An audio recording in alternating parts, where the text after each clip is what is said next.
Bismillahirrahmanirrahim. Assalamualaikum warahmatullahi wabarakatuh.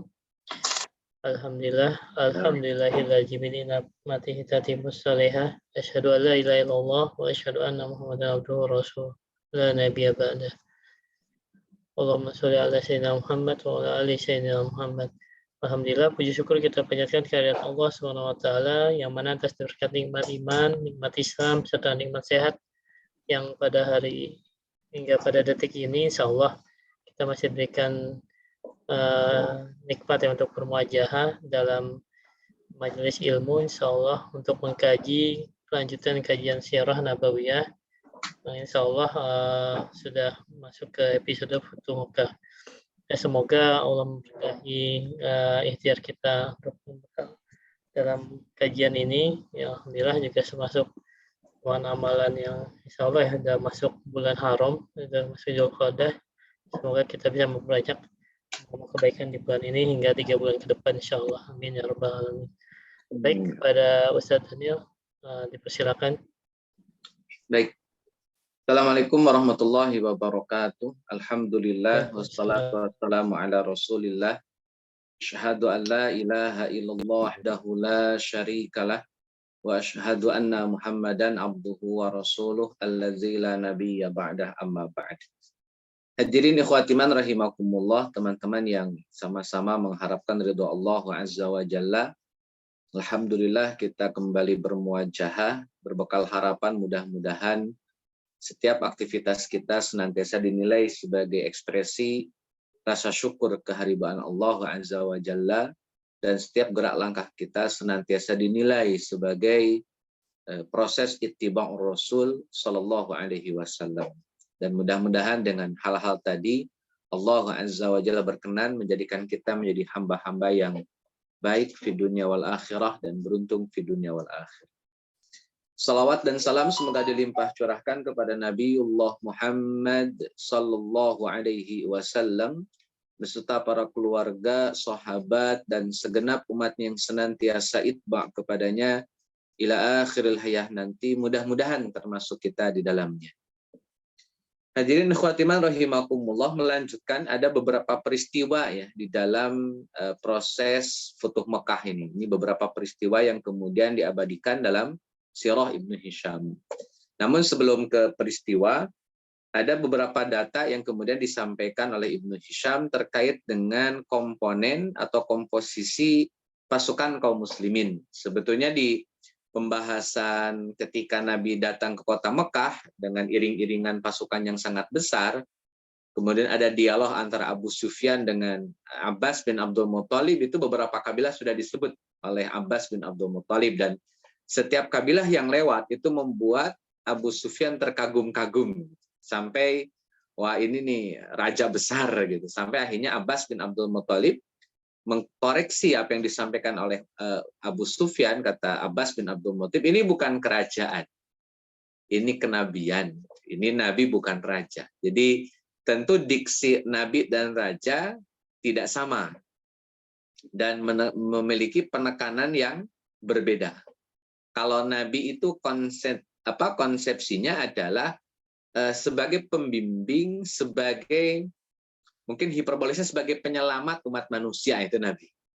Sedangkan raja atau pimpinan ya lebih kepada orang yang mengatur, mengelola skup suatu negara atau bangsa. Jadi nabi tentu sifatnya lebih futuristik karena dia tidak hanya berbicara konteks dunia tapi juga konteks akhirat. Kalau raja atau pimpinan ya sebatas konteks duniawi gitu. Bahkan dalam beberapa pernyataan Nabi Shallallahu Alaihi Wasallam, jika ada pemimpin yang tidak amanah, pemimpin yang menipu, maka tidak akan bisa mencium bau atau aroma surga. Nah, ini kan jadi jelas sangat berbeda antara kenabian dengan kerajaan atau antara nabi dengan raja. Ada diksi yang berbeda, mana yang berbeda, konsepsi yang berbeda. Nabi Muhammad Shallallahu Alaihi Wasallam tentu seorang nabi yang akan lebih dominan dikenal oleh orang-orang sebagai seorang nabi. Dia bukan raja, dia bukan ilmuwan, dia bukan arsitek, dia bukan pakar sejarah, ya. Beliau bukan pakar ekonomi. Nabi Muhammad ya nabi Sallallahu Alaihi Wasallam. Predikatnya adalah nabi. Tapi lantas kemudian seorang nabi bernama Muhammad Shallallahu Alaihi Wasallam atas bimbingan wahyu memberikan dorongan, memberikan suatu sinyal, memberikan satu isyarat pengembangan nilai-nilai pengetahuan, sejarah, sains, itu arsitek, politik itu menjadi dorongan daripada Islam itu sendiri. Jadi Islam mendorong aktivitas pengembangan sosial, politik, budaya, dan seterusnya. Tapi Nabi Muhammad tetap menjadi seorang nabi. Walaupun misalkan ajaran Islam mendukung pengembangan ilmu sains, bukan berarti Nabi Muhammad seorang ilmuwan. Nabi Muhammad tetap seorang nabi. Tidak disebut sebagai seorang ilmuwan. Walaupun kemudian Islam sangat mendukung perkembangan ilmu pengetahuan atau sains. Tapi tidak lantas Nabi Muhammad jadi ilmuwan gara-gara itu. Jadi tetap labelingnya adalah nabi, bukan yang lain. Karena pada akhirnya, teman-teman semua, kalimat nabi itu mampu menyerap seluruh profesi dan seluruh kompetensi. Dengan titel seorang nabi, maka Muhammad Shallallahu Alaihi Wasallam pakar ekonomi tanpa harus jadi ekonomi, pakar politik tanpa harus menjadi seorang politikus. Nabi ya seorang nabi, tetapi kemudian kompetensinya, kemampuannya berada di atas rata-rata umumnya manusia. Sehingga sinyal-sinyal agama Islam atau Quran dan Sunnah senantiasa mendorong perkembangan apapun yang kemudian menjadi hajat kebutuhan masyarakat banyak. Entah teknologi, ilmu pengetahuan, sosial, budaya, dan lain sebagainya. Jadi Nabi ya Nabi, tidak berubah kemudian menjadi yang lain. Jadi ini penegasan dari Abbas bin Abdul Muthalib, oh ini bukan raja, ini Nabi. Kalau toh kemudian Nabi punya kekuasaan, punya anak buah, punya rakyat, punya ibu kota pemerintahan, itu, beliau tetap seorang Nabi. Tidak akan diangkat jadi seorang raja, tetap Nabi. Dan ini sekali lagi menjadi pijakan bagi para sahabat untuk membangun konstruksi apapun di atas manhaj kenabian, bukan yang lain. Jadi ketika para sahabat telah kehilangan Nabi Shallallahu Alaihi Wasallam, dalam arti nabinya sudah wafat, maka manhaj kenabian ini jadi pijakan seluruh aktivitas para sahabat. Tidak menisbatkan kepada rajanya, ilmuwan, sainsnya, atau pakar teknologinya, pakar sejarahnya, tidak. Menisbatkan kepada manhaj kenabiannya.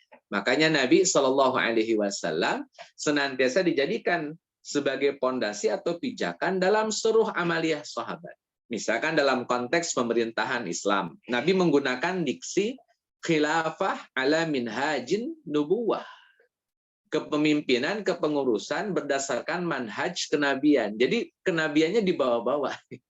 Tidak kemudian ditinggalkan begitu saja atau kemudian dinafikan. Jadi fokus pada pemerintahnya, tidak, tetap ada ala minhajin nubuwah. Jadi ya Nabi seorang nabi, tidak akan berubah jadi yang lain, dan seluruh sahabat dan generasi setelah Nabi Muhammad senantiasa menjadikan manhaj kenabian sebagai pijakan di dalam menjalani atau melakukan sesuatu. Dalam konteks pemerintahan ala minhajin nubuwah. Dalam konteks rumah tangga ala sunnati Rasulillah. Jadi tetap manhajnya manhaj kenabian. Maka sekali lagi kenabian mampu menyerap apa yang kemudian sangat dibutuhkan oleh hajat kebutuhan masyarakat. Bisa jadi sainsnya, teknologinya, atau yang lain. Tapi tetap predikatnya adalah seorang nabi. Hadirin khatimah rahimakumullah. Jadi diskusi tentang Abbas, tentang pasukan Mekah, pasukan Futuh Mekah yang datang dari Bani Nahr itu di sini sudah ada antara Abbas dengan Abu Sufyan. Namun oleh Ibnu Hisham diberikan penjelasan lebih detail. Kata Ibnu Hisham, pasukan total ya dari kota Madinah itu sekitar 10.000 orang. 10.000 prajurit, termasuk Nabi di dalamnya. Yang 10.000 ini kemudian dipecah, Pak. Terdiri dari beberapa komponen. Di antaranya Bani Sulaim. Ini ada sekitar 700 orang. Dalam riwayat yang lain 1000-an. Kemudian Bani Ghifar. Bani Ghifar ini Abu Dzar Al-Ghifari. Di antara tokohnya, sahabatnya, itu sekitar 400 orang. Kemudian Bani Aslam sekitar 400 orang. Kemudian dari Muzainah sebanyak 1003 orang. Ini beberapa kabilah yang ada di kota Madinah. Kemudian ada lagi sekitar 7.000-an lebih, ya teman-teman, 7.000-an lebih itu berasal dari Quraisy, maksudnya orang-orang muhajirin. Kemudian kaum Ansor, suku Aus dan Khazraj, dan beberapa sekutu mereka dari kabilah-kabilah Arab, dari Bani Tamim, Qais, dan Asad. Jadi totalinya 10.000 dengan komposisi beragam kabilah yang terlibat di dalam aktivitas Futuh Mekah. Maka Futuh Mekah adalah gerakan sosial besar lah, atau mungkin gerakan sosial terbesar saat itu yang dalam jumlah yang sangat banyak tapi tidak sampai terjadi peperangan dan mampu membebaskan satu negeri tanpa setetes pun peperangan terjadi di situ. Kalau toh kemudian ada konflik antara Khalid bin Walid dengan Ikrimah dan Sofyan bin Umayyah, itu tidak masuk kategori perang karena kecil kan itu, dia lah anggap konflik saja, percikan saja. Tapi kalau asumsinya kan bawa 10.000 orang, ya harusnya perang besar itu. Sebagaimana kasus perang Khandaq ketika Nabi dikepung oleh 10.000 pasukan, itu kan terjadi perang itu.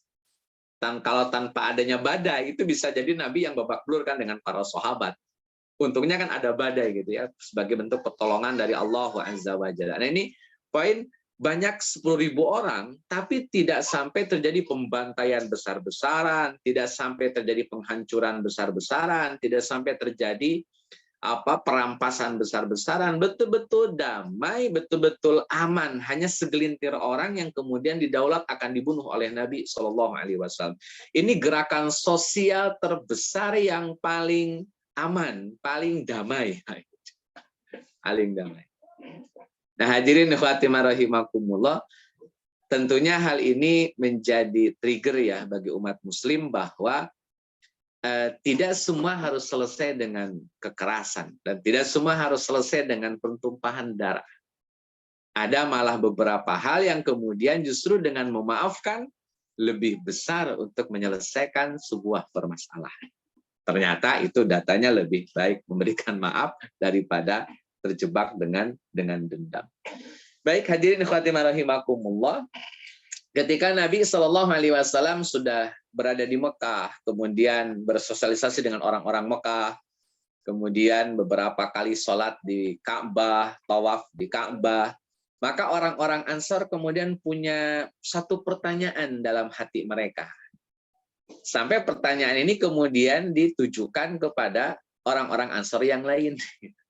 Kata orang Ansar, ini kayaknya Nabi udah menangin kota Mekah, roman-romannya Nabi bakal pindah ke Mekah. Karena bagaimanapun juga Nabi orang Mekah. Sekarang Mekahnya sudah dibebaskan.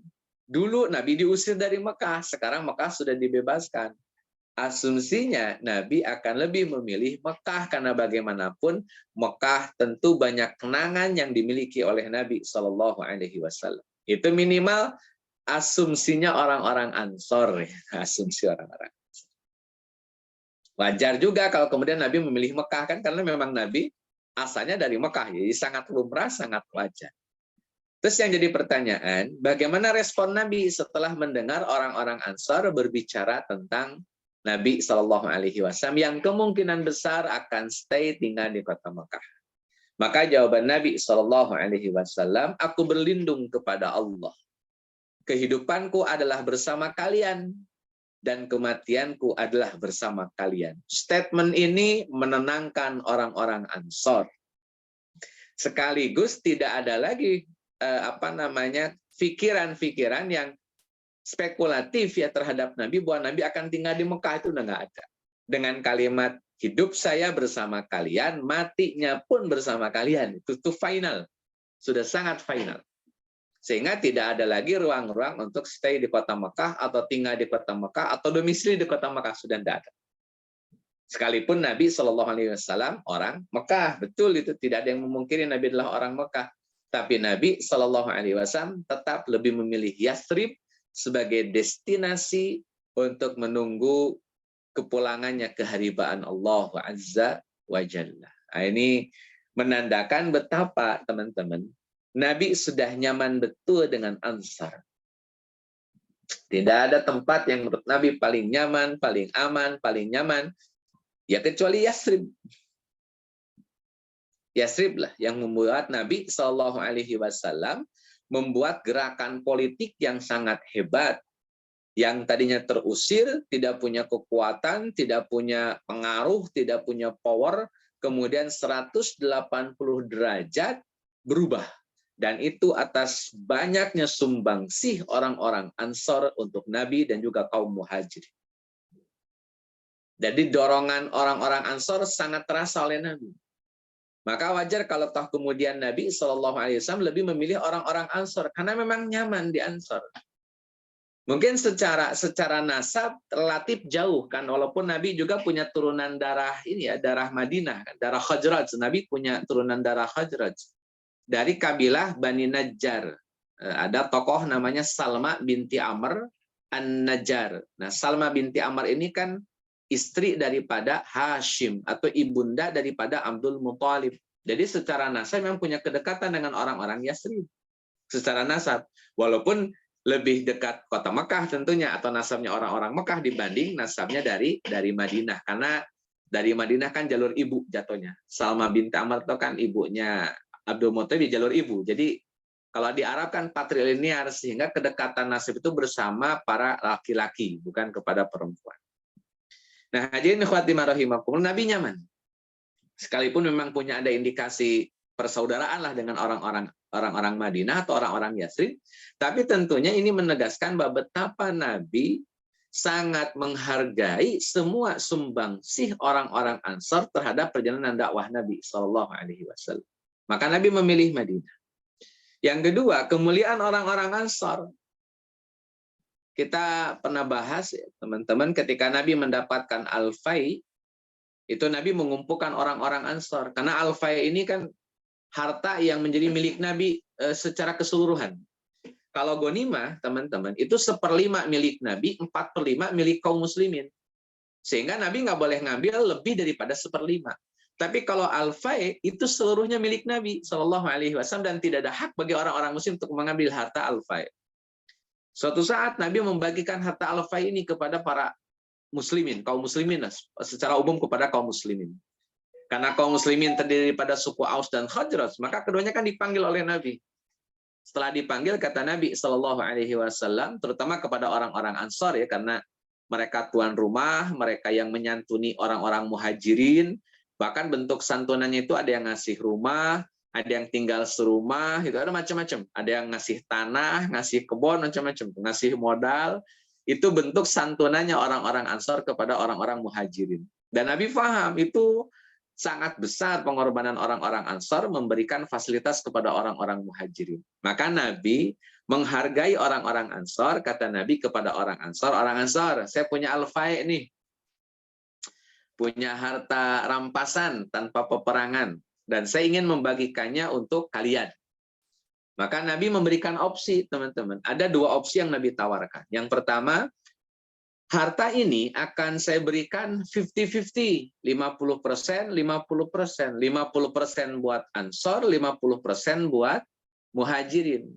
Dengan konsekuensi, kata Nabi SAW, orang-orang Muhajirin tetap tinggal di rumahnya orang-orang Ansor. Karena saya tegaskan teman-teman, orang Muhajirin datang ke Madinah tuh nggak punya rumah. Maka yang ngasih rumah adalah orang-orang Ansar. Jadi rumah yang ditempati oleh Muhajirin siapapun itu rumah milik orang Ansar. Sampai kemudian kata Nabi ketika pembagian Al-Fai, saya bagi 50-50. Tapi dengan konsekuensi orang-orang Muhajirin tetap stay, tetap tinggal di rumahnya orang-orang Ansar. Itu opsi yang pertama. Atau opsi yang kedua, kata Nabi, andai kalian sudah tidak lagi berkenan kedatangan dan ditempati oleh orang-orang Muhajirin, saya kasih harta ini seluruhnya buat Muhajirin. Seluruh harta ini saya kasih kepada Muhajirin. Dengan konsekuensi orang Muhajirin tidak lagi tinggal di rumahnya orang-orang Ansar. Jadi opsinya ada 2. Tetap tinggal di rumah orang Ansar, tapi 50-50, atau keluar dari rumahnya orang-orang Ansar, dikasih 100% untuk orang-orang Muhajirin, di mana orang Ansar tidak dapat apa-apa sama sekali. Maka kata orang Ansar radhiyallahu anhum kepada Nabi Shallallahu Alaihi Wasallam, kata orang Ansar, ya Rasulullah, nggak begitu opsinya, nggak begitu pilihannya. Ini keren ini. Kata orang Ansor, nggak begitu Rasul opsinya, pilihannya nggak begitu. Kata orang Ansor, kami memilih serahkan seluruh harta al-fai kepada muhajirin. Jangan ngasih kami sama sekali, sepeser pun gak usah kami kasih. Kata orang Ansor. Dengan konsekuensi, kata orang-orang Ansar, karena harta seluruhnya dikasih kepada muhajirin, konsekuensinya orang muhajirin tetap tinggal di rumah-rumah kami. Hadirin khatimah rahimakumullah, ini kemuliaan Ansar. Tidak ada masyarakat yang bisa pada level Ansar. Tidak ada umat muslim hari ini yang bisa sekualitas Ansar. Betapa mulianya kepribadian mereka, akhlak mereka, komitmen mereka, keberislaman mereka itu luar biasa. Sangat luar biasa. Maka Nabi SAW wajar kalau memilih orang-orang yang model seperti itu. Tidak mungkin Nabi tinggalkan dengan kualitas orang-orang seperti itu, tidak mungkin. Karena Nabi nyaman. Kalau mereka orang-orang mulia, yang tidak ada duanya.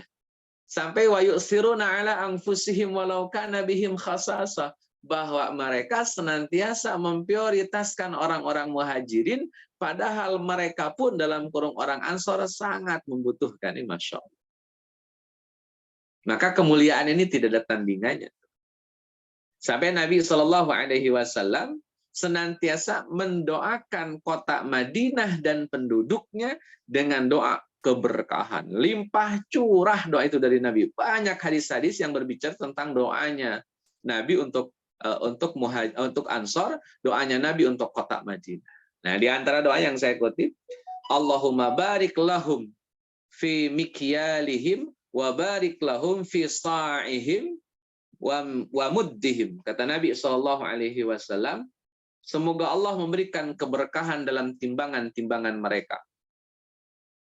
Maksudnya begini teman-teman, aktivitas ekonomi orang-orang Madinah berkah, titik. Apapun aktivitas ekonominya, bisnis apapun yang digelutinya, jualan dimanapun yang dilakukan oleh orang-orang Ansar, Allahumma barik fi mikyalihim. Ya Allah, berkahilah dalam setiap transaksi bisnis yang dilakukan oleh orang-orang Ansar. Bahkan sampai dilanjutkan kata Nabi SAW, wa barik lahum fi sa'ihim, dan berkahilah mereka dari sok-sok mereka. Sok itu apa? Kalau kita mau zakat fitri itu kan 1 sok ya, 4 mud. Berkahilah semua timbangan makanan mereka. Wa muddihim, dan juga mud-mud mereka. 1 mud ini, mud-mud mereka. Yakni ahlal Madinah, yakni ahli Madinah. Jadi ahli Madinah berkah bisnisnya, berkah kurmanya, berkah 1 mudnya. Curahan berkah dari Nabi sedemikian berlimpah. Maka wajar kalau kemudian Nabi SAW memilih tempat ini. Juga wajar juga kalau kemudian Dajjal tidak bisa masuk ke kota Madinah. Baik hadirin khatimah rahimakumullah, ada beberapa orang yang masuk Islam. Di antaranya adalah Fadalah bin Umair. Fadalah bin Umair ini tawaf bersama Nabi. Dempetin Nabi, tawafnya tuh deketin Nabi terus. Kemudian Fadalah ini suka bisik-bisik. Jadi lagi bisik-bisik. Ya, maka Nabi SAW nanya, anta Fadalah bin Umair, kata Nabi. Kamu Fadalah bin Umair? Maka dijawab oleh Fadalah, iya, saya Fadalah bin Umair. Tadi kamu bisik-bisik apa? Kata Nabi SAW.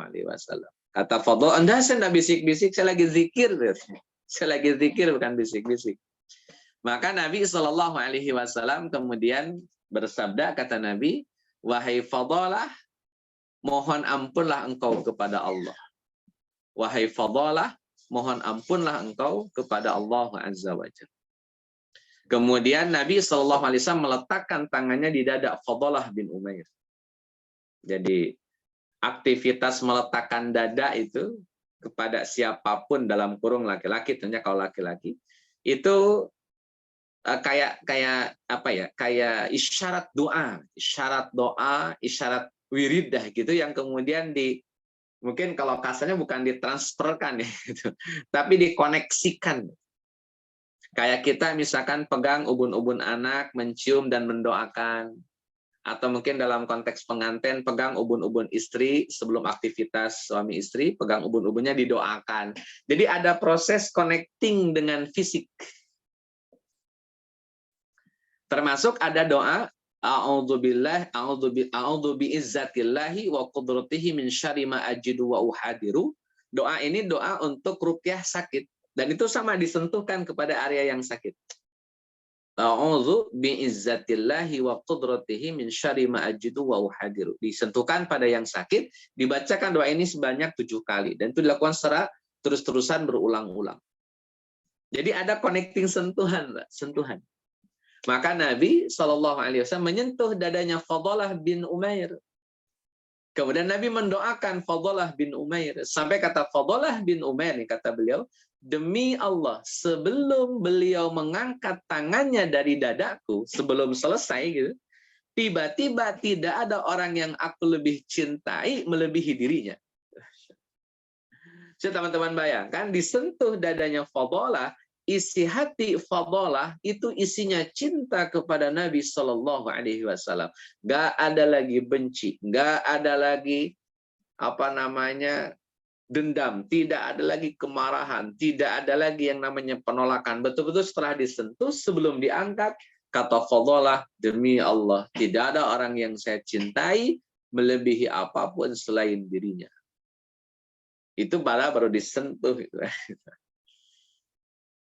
Nah, jadi ikhwatimah rahimakumullah, itu masuk Islamnya Fadalah bin Umair. Jadi ini beberapa cerita keberislaman orang-orang Mekah. Di antaranya Fadalah bin Umair. Yang kedua, teman-teman, itu masuk Islamnya Safwan bin Umayyah. Safwan bin Umayyah.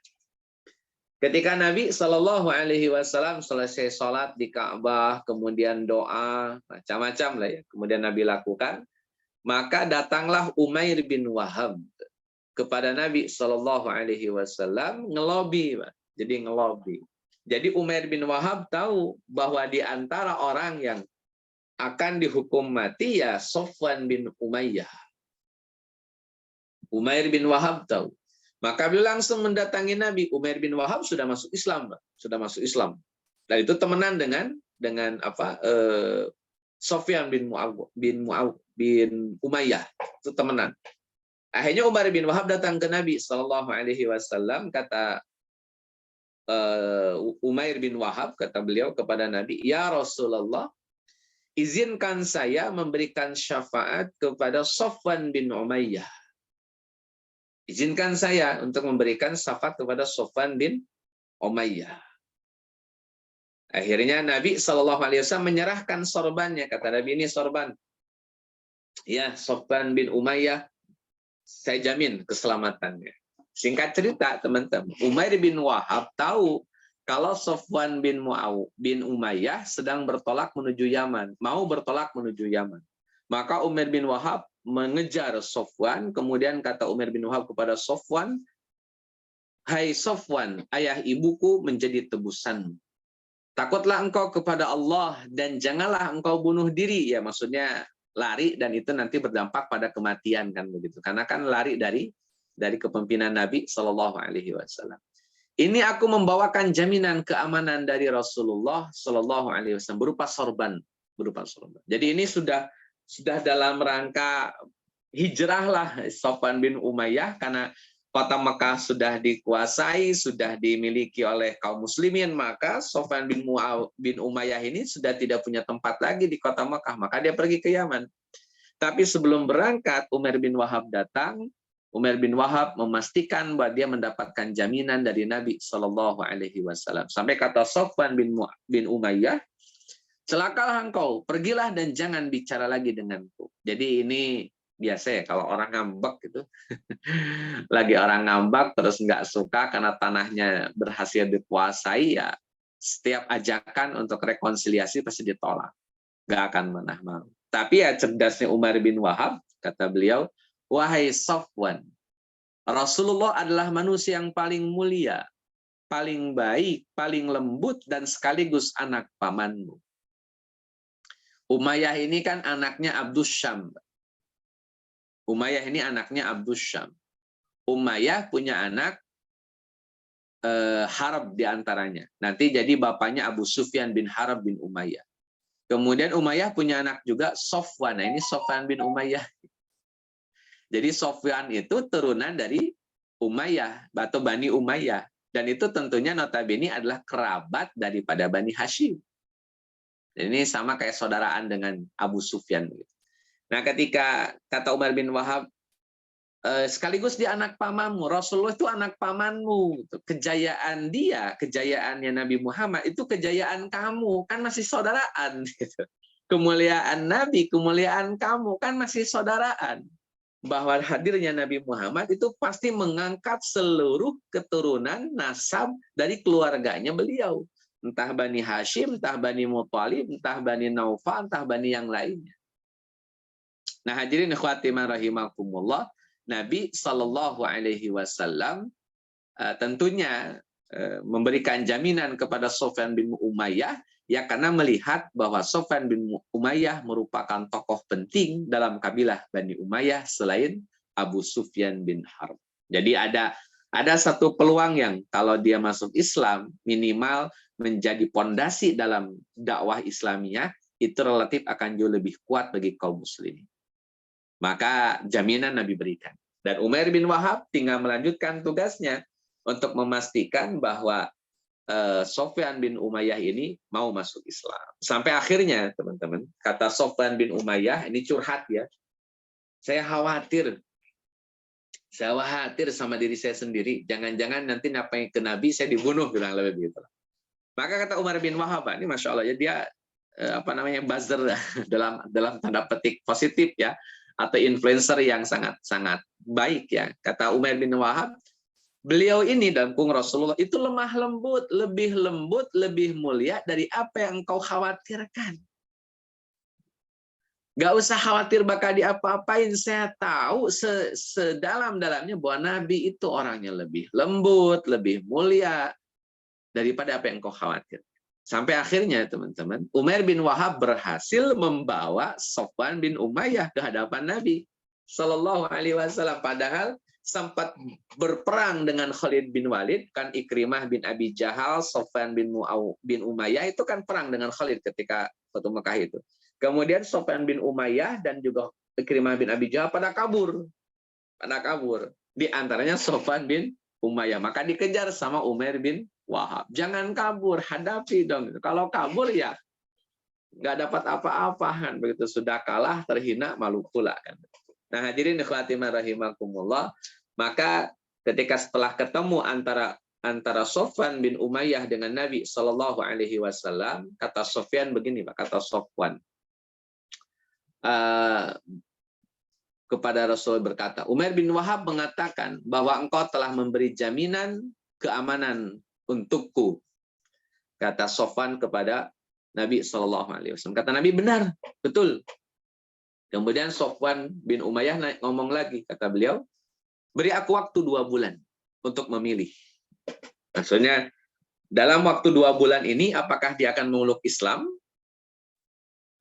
atau tetap kafir dengan mendapatkan suaka? Atau kalau masuk Islam kan otomatis aman, Pak. Automatically aman kalau masuk Islam. Tapi kalau belum masuk Islam, berarti kan butuh jaminan. Maka kata Sofyan bin Umayyah, kasih waktu saya 2 bulan saja untuk berpikir apa yang jadi keputusan saya. Maka Nabi Shallallahu Alaihi Wasallam menjawab, kata Nabi, bahkan aku beri waktu 4 bulan. Hadirin ikhwati rahimakumullah, saya ingin tegaskan poin yang ini, Pak. Bahwa berislam itu bukan paksaan. Berislam itu harus berada di atas pijakan kesadaran. Orang yang masuk Islam harus sadar kenapa dia masuk Islam, nanti kalau udah masuk Islam harus ngapain, harus bagaimana, harus seperti apa. Itu menjadi kesadaran penuh bagi umat siapapun itu yang mau memeluk agama Islam. Jangan sampai terjebak pada paksaan, apalagi tindakan kekerasan terhadap orang-orang dan mereka dipaksa untuk masuk Islam. Nah, nanti ini ada beberapa kasus yang dilakukan oleh Khalid bin Walid berkaitan dengan orang yang belum masuk Islam, atau sudah masuk Islam tapi kemudian menyatakan belum masuk Islam. Nah, itu nanti ada sikap dari Khalid bin Walid radhiyallahu anhu.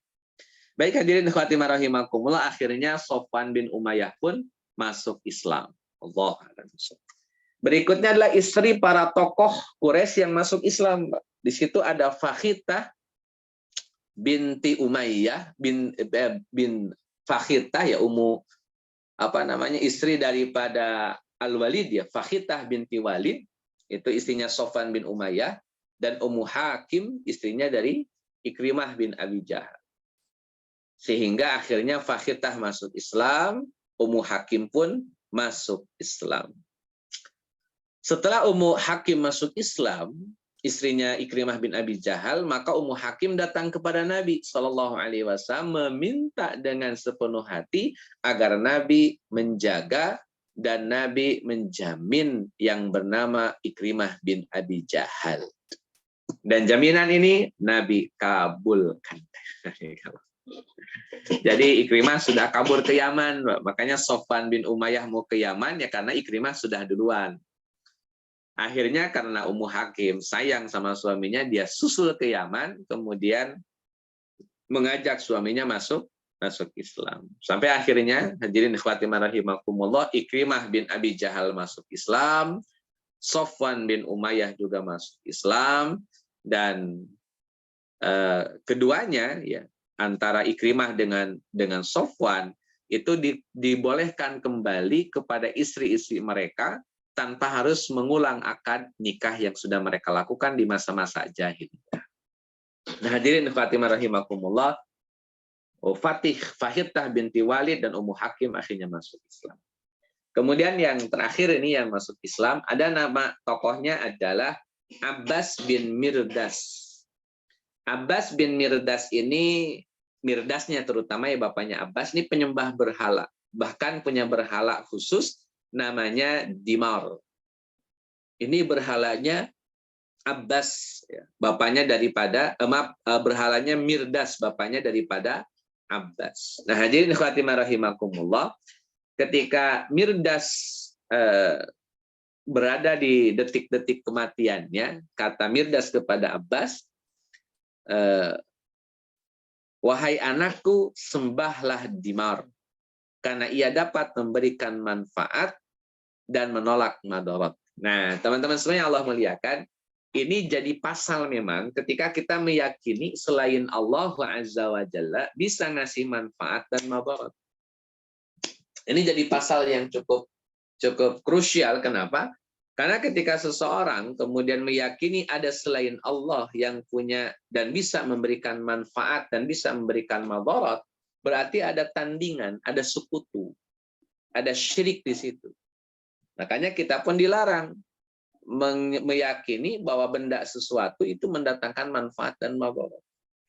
Kalau toh kemudian, oh ini ada berdampak manfaat, oh ini berdampak madarat, itu bagian daripada ketetapan Allah.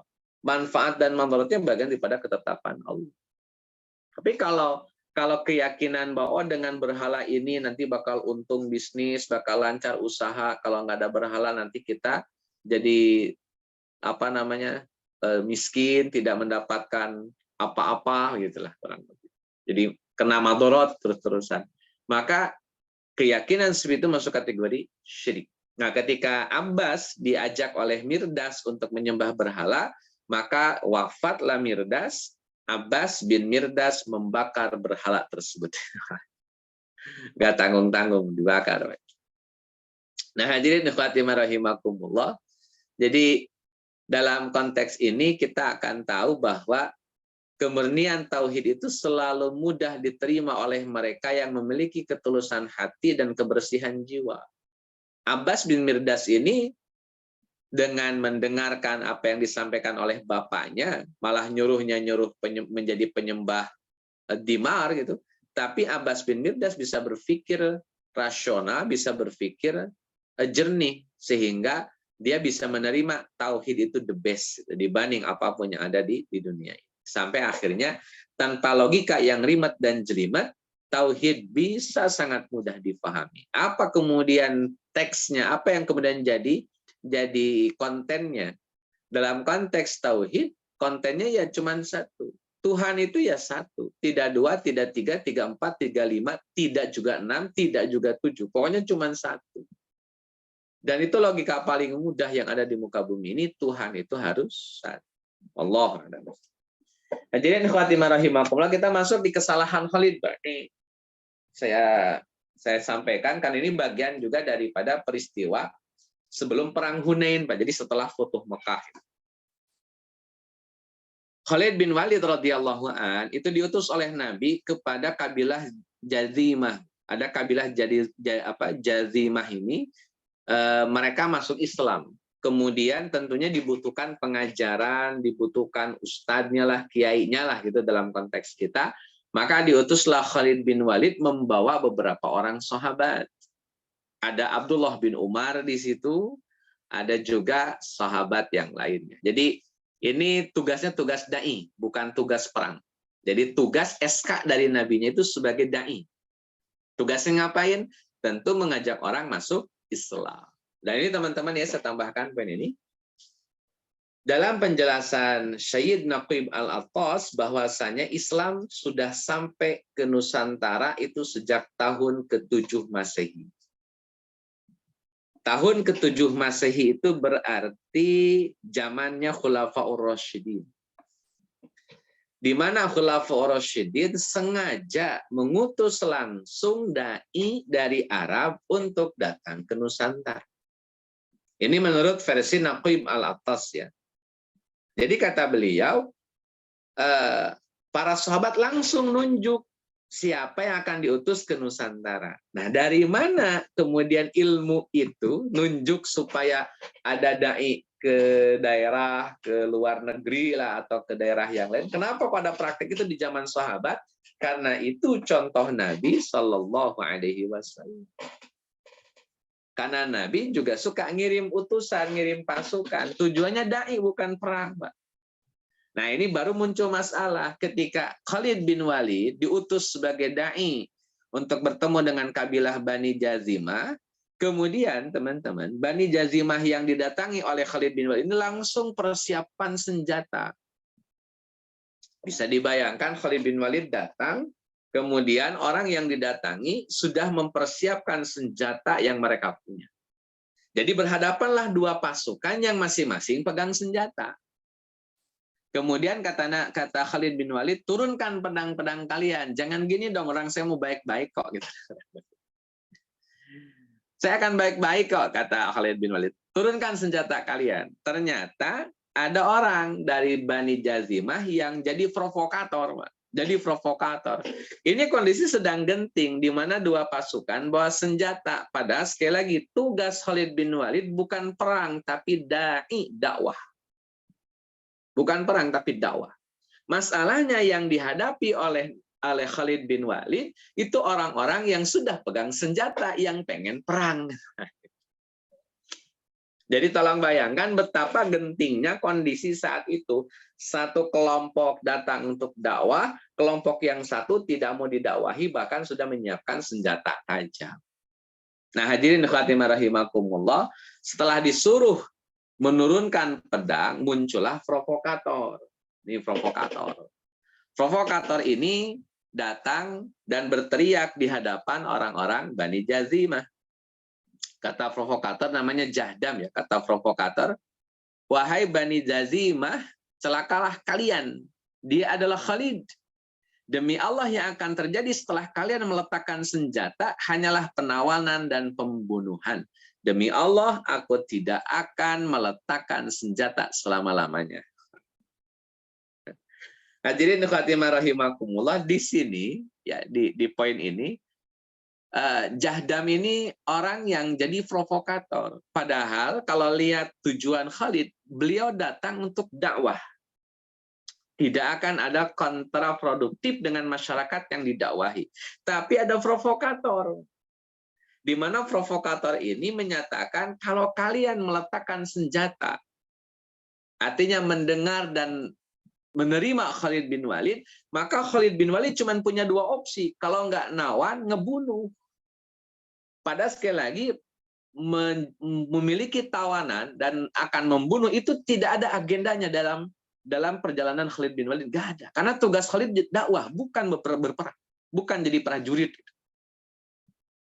Nah, hadirin khatimah rahimakumullah, tapi Jahdam sudah memainkan peranannya, Pak. Akhirnya terpancinglah suasana. Suasananya bagaimana? Orang-orang Bani Jazimah, beberapa orang-orangnya kemudian bikin rusuh, bikin onar. Maka Khalid bin Walid harus punya sikap dan tindakan. Walaupun awalnya Bani Jazimah masih nahan-nahan Jahdam, Pak. Sampai kata Bani Jazimah ini kepada Jahdam, "Wahai Jahdam, apakah engkau hendak menumpahkan darah kami? Kamu nyari ribut ini, kalau bilang begitu nyari ribut." nyari perang ini. Sesungguhnya orang-orang telah masuk Islam, kata Bani Jazimah, meletakkan senjata, menghentikan perang, dan telah merasa aman.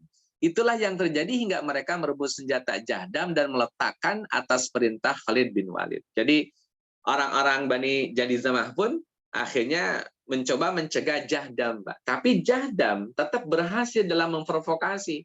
Ada beberapa orang-orang Bani Jazimah yang terprovokasi. Jadilah konflik di antara Bani Jazimah, Pak.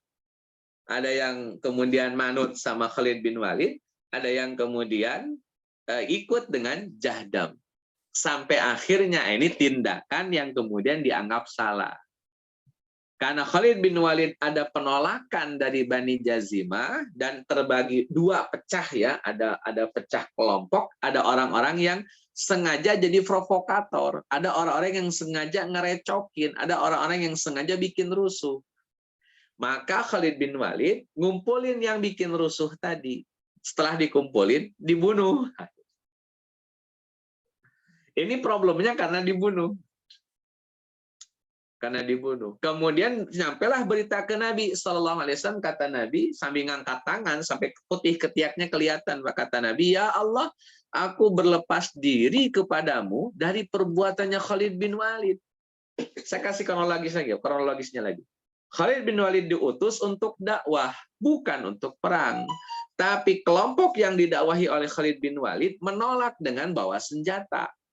Tapi ini sebatas bawa senjata saja, belum sampai pada final penolakan. Karena bawa senjata, kata Khalid, "Turunkan senjata kalian. Saya datang baik-baik ini, nggak mau ngajak ribut." Jahdam muncul, kata Jahdam, "Jangan kalian letakkan senjata kalian. Kalau kalian letakkan senjata kalian, kalian ditawan atau dibunuh sama Khalid. Dan saya tidak akan meletakkan senjata saya." Akhirnya orang-orang Bani Jazimah ngambil nih si provokator, "Kamu jangan begitu ngomongnya. Kalau kamu ngomong begitu, nanti akan terjadi pertumpahan darah di antara kami." Gitu. Itu sama saja ente nyari mati begitu. Tapi ya terjadilah pecah kongsi di dalam Bani Jazimah sampai pada akhirnya Bani Jazimah sebagian kecilnya dibunuh oleh Khalid bin Walid radhiyallahu anhu. Dan itu pernah dicegah, Pak. Jadi ketika akan membunuh itu dicegah oleh dua orang. Dan itu hasil laporan salah satu kabilah Bani Jazimah yang melarikan diri ke Madinah, pengen ketemu dengan Nabi SAW, langsung dilaporin, kepada Nabi. Jadi Nabi nanya, kata Nabi SAW, "Ini yang perbuatan Khalid itu ada yang nyegah enggak perbuatan Khalid?" Kata orang Bani Jazimah, "Ada Rasul. Yang satu tinggi putih, yang satu tinggi kurus." Dua orang itu kemudian mencegah Khalid bin Walid melakukan tindakan anarkisnya lah begitu, atau tindakan resepsinya, subversifnya. Gitu. Jadi ada tindakan yang cukup inilah yang dilakukan oleh Khalid bin Walid. Nah itu dicegah. Yang kulit putih dan tinggi ini Abdullah bin Umar. Ya dapat turunan tinggi lah dari bapaknya. Oleh Abdullah bin Umar. Kemudian ada Salima atau Salma ya dari anak buahnya atau hamba sahayanya Hudzafah. Kata Umar bin Khattab, itu orang yang kedua Rasul yang dimaksudkan tinggi tapi kurus. Cuman sayangnya dua orang ini dibentak oleh Khalid bin Walid, akhirnya dua-duanya diam. Jadi ini dibentak diam langsung. Jadi Khalid bin Walid agak kekeh nih membunuh. Padahal sudah dicegah, tapi ya akhirnya terjadilah pembunuhan. Maka Nabi SAW bilang kepada Ali bin Abi Thalib radhiyallahu an, kata Nabi kepada Ali, wahai Ali, pergilah kamu ke Bani Jazimah. Kemudian bawalah harta sebagai pembayaran diat. Lihatlah masalah mereka dan letakkan urusan jahiliyah di bawah kedua kakimu. Maksudnya jangan sampai tidak adil dalam mengambil keputusan. Karena ketidakadilan adalah jahiliyah. Itu Nabi SAW pesankan kepada Ali bin Abi Thalib ketika berangkat ke kabilah Bani Jazimah. Singkat cerita, teman-teman, Ali bawa harta banyak, itu berlimpah. Karena harus bayar diat beberapa orang. Jika satu orang saja harus 100 ekor unta, berapa unta yang harus dibawa oleh Ali bin Abi Thalib? Kan begitu kan? Kemarin itu sempat bahas, satu nyawa itu 100 ekor unta. Kalau terjadi pembunuhan yang disengaja, dan sudah dalam suasana foto Mekah, maka bayarnya harus 100 ekor unta, di mana yang 40-nya itu harus hamil. Onta yang sedang hamil. Kan itu double ini ya, double harta ketika bayar diat. Bisa dibayangkan. Kalau dibunuh 10 orang, berarti 100 kali 10, 1000 onta yang harus disiapkan kan oleh kaum muslimin. Akhirnya Ali bawa harta untuk mendatangi kabilah Bani Jazimah untuk membayar diat. Setelah selesai dibayar diat, ternyata hartanya Ali masih ada, Pak, masih nyisa. Hartanya Ali ini masih nyisa. Akhirnya kata Ali bin Abi Thalib radhiyallahu an, ini nggak ada lagi nih yang harus dibayarkan. Oh, nggak ada, ya Ali, sudah selesai. Nggak ada lagi, ini yang lain yang harus dibayarkan, nggak ada, kata orang-orang Bani Jazimah. Akhirnya kata Ali bin Abi Thalib, sudah nih, sisa yang saya punya, saya serahkan buat kalian. Anggap saja itu sebagai pelengkap lah. Karena saya khawatir Nabi ada yang tidak beliau ketahui, maksudnya dalam konteks bayar diat ya. Kenapa Nabi ngasih harta sekian, misalkan ngasih harta 1 miliar, padahal kebutuhan cuma 900 juta. Kan nyisa 100 juta lagi. Gitu. Maka Ali nggak mau bawa pulang itu. Pokoknya Nabi ngasihnya 1 miliar, saya kasih 1 miliar.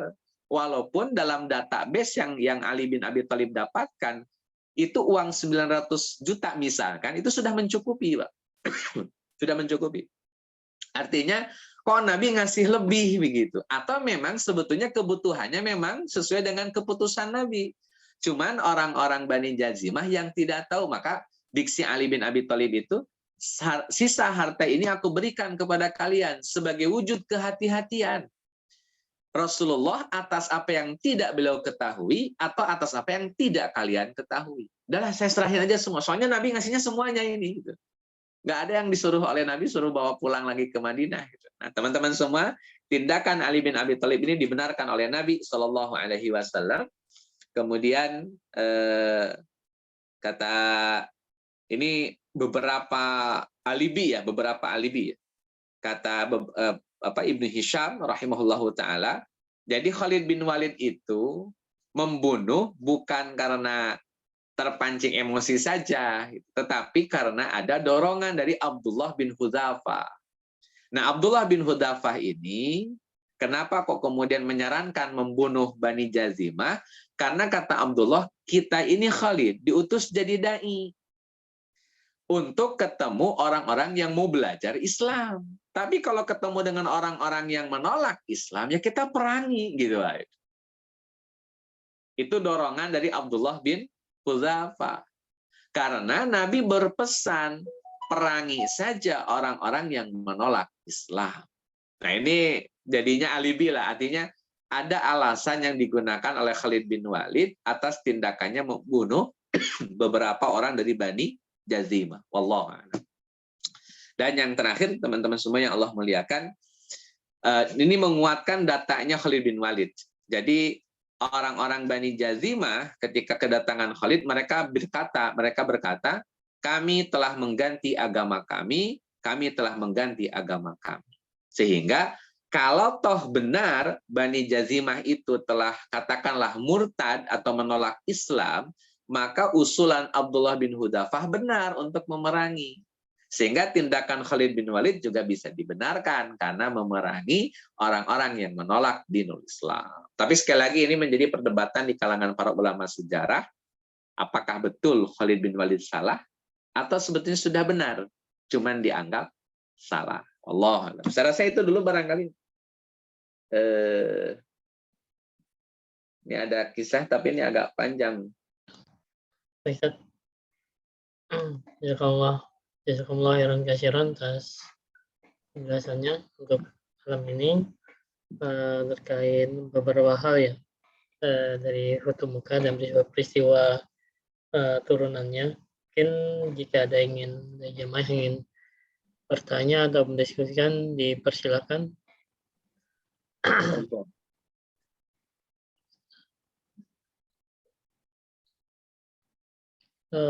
Sedikit terkait ini hikmahnya ya sangat dari saya yang mungkin ada beberapa episode ya yang maksudnya mispersepsi ataupun boleh dibilang pelanggaran ya dari amanah Rasulullah di sahabat. Kalau ini kan yang Khalid bin Walid, ada juga yang ketika awal perang Badar kan juga seperti itu ya, yang dilarang hanya mengintai tapi akhirnya membunuh kan gitu, karena dengan inisiasi ya istihad lah ya, istihadnya masing-masing. Nah itu hikmahnya maksudnya dengan persepsi masing-masing sahabat yang maksudnya ya memang kan nggak semua levelnya sama ya, tingkatan yang masuk Islam duluan, yang belakangan, tapi kadang-kadang kondisi lapangan pun ada akhirnya dengan istihad masing-masing pun akhirnya Rasulullah juga bisa memaklumi ya, kurang lebih seperti itu ya.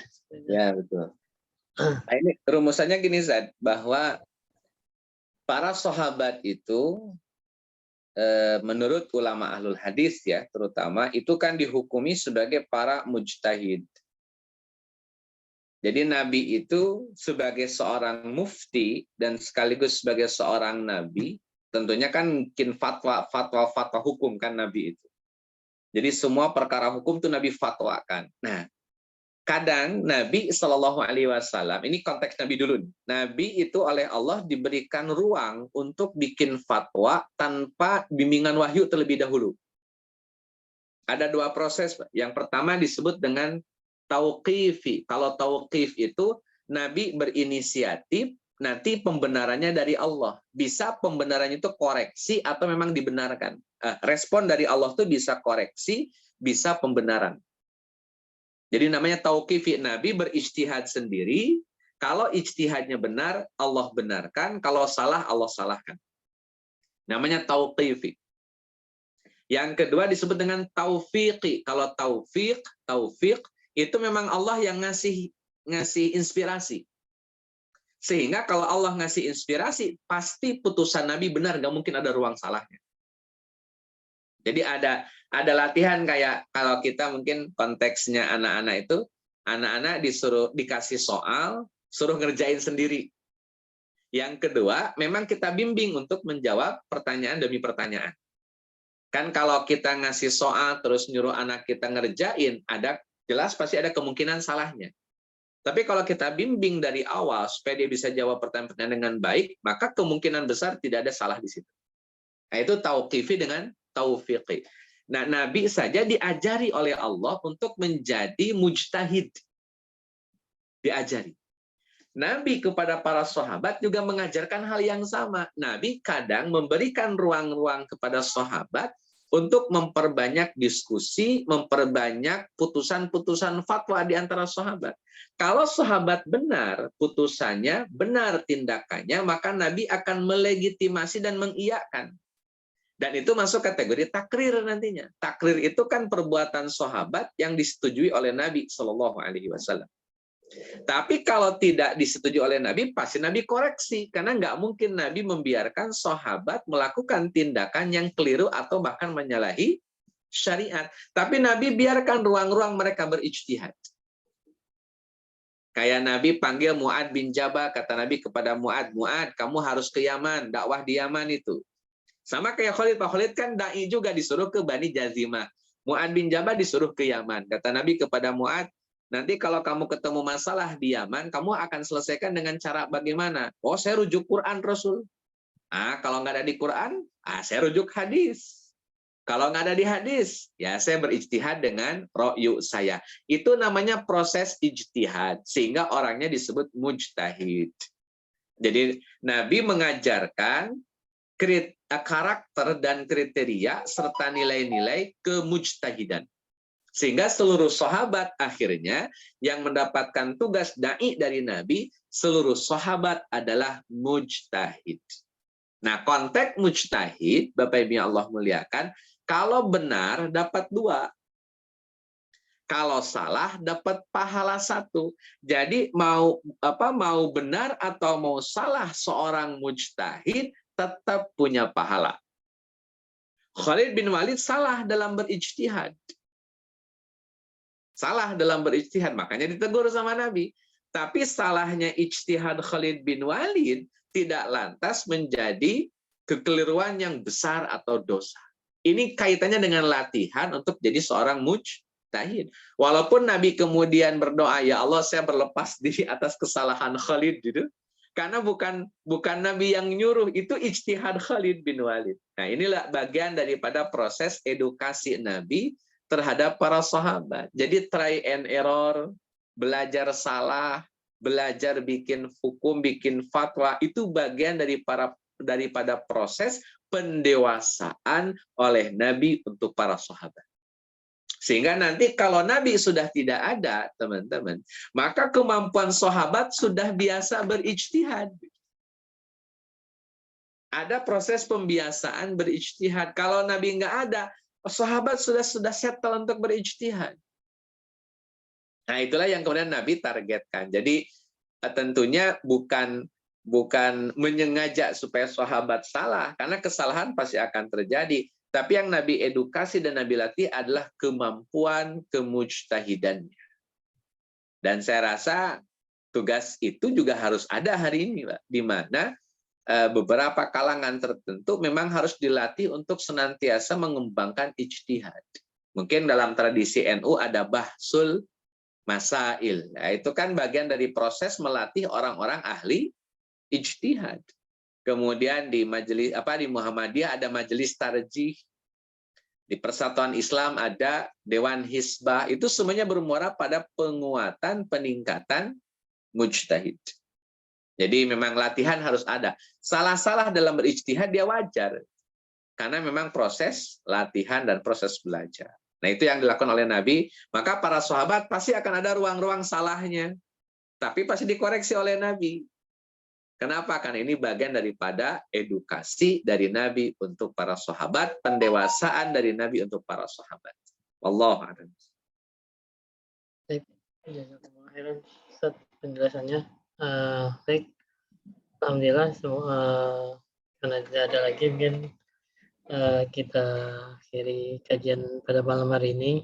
Insya Allah untuk yang juga tadi terlambat masuk, bisa nanti melihat rekamannya dari awal di YouTube channel LGFI 2000, insya Allah, yang selalu kita broadcast setiap kajian ya, untuk informasi kajian dan sebagainya.